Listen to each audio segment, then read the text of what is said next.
but à nul, Mbappé, les Laro. Les 15 choses retenir, en bien ou en mal, de ce France-Espagne. Il y a des soirs comme à où rien ne nous sourit. Prenez ce France-Espagne. Dans un bon jour, et sans arbitrage vidéo, le match aurait basculé en faveur des Bleus. Ce 28 mars, le sort a décidé de sourire la Rora. Mais comme il est trop facile de mettre la défaite franaise sur le dos de la vidéo, on a décidé de se refaire le match pour voir quel moment tout a bien pu craquer c'était bleu. Première, l'Espagne met déjà la France sous pression. Umtiti sort un bon centre de Carvajal en corner, pas loin des TRE1 CSC. On est déjà pas loin du 1-0. Sympa, à commence comme un nouveau bar à PSG. Quatrième, magnifique mouvement collectif de l'équipe de France sur le CT gauche, conclu par un joli geste d'attaquant de Mbappé. Malheureusement en face, le gardien, c'est de GA. Mais que il est fort ce gamin quand aime. Sergio Ramos en a pour son argent. 9e, le Stade de France est déjà mort. À l'exception du virage nord, on est s'entend parler sans aucun problème. C'est vraiment triste. Libère pour les ultras. 14e, non mais que est ce qu'il nous invente encore dans la surface Andrés Iniesta. Un peu plus et à faisait but. L'Espagnol montre Christophe Jallet qu'il ne peut y avoir un seul chauve sur le terrain, lui. 21e, Hugo Bernard Lama et Lelori enrhument Morata et un magnifique crochet. C'est officiel, c'est vraiment un match amical. C'est quoi la prochaine tape? Artère la langue de bois en conférence de presse.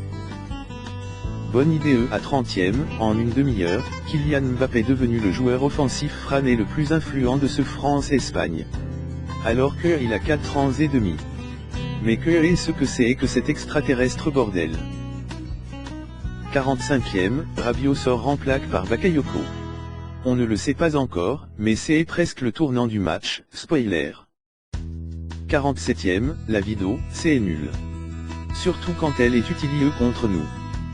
Rendez-nous nos erreurs d'arbitrage et laissez cette pratique Elovali et ses valeurs.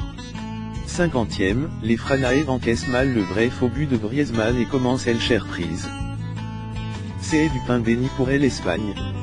C'est persimment ce moment elle que les Bleus perdent la rencontre, MES il y a encore 0-0.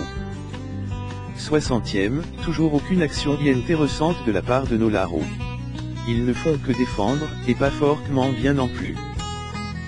Va pour Jallet, on sait que c'est le 32e choix de Deschamps et qu'il est tel cause baroblique GRC aux nombreux blesses mais pour Kurzawa, c'est un poil plus inquiétant. Le pauvre se perd au fur et à mesure que la saison avance. 65e, sortie de Kylian, entre deux Giroud. Que est ce que on a fait pour Emery à Didier? Non, non, et non.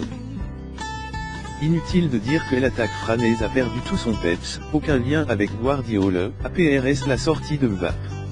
67e, penalty pour l'Espagne. On attendait sévèrement que l'arbitre revienne sur ses pas s'il va marque. Toujours pas d'annulation. Bon, 1-0. C'est moche. 78e, mise jour. La vidéo s'est annulée à ne marche que dans un sens. Galofeu et la Rora trinquent encore GRC et l'arbitrage diffère. 2-0 on cherche activement des partisans franés de la vidéo PRS le match de ce soir. On raconte qu'ils ont tout disparu. 85e, et l'entre de Bakayoko et bof. La baraque tenait mieux avec Rabiot dans l'axe. Par contre on a bien Mkoko Tolisso qui n'a pas flanche sous la pression. 95e, on est s'en fout. De toute façon ce n'était que un match amical. Mais quand après la claque du PSG, perdre domicile contre l'Espagne passe fortement TRS mal.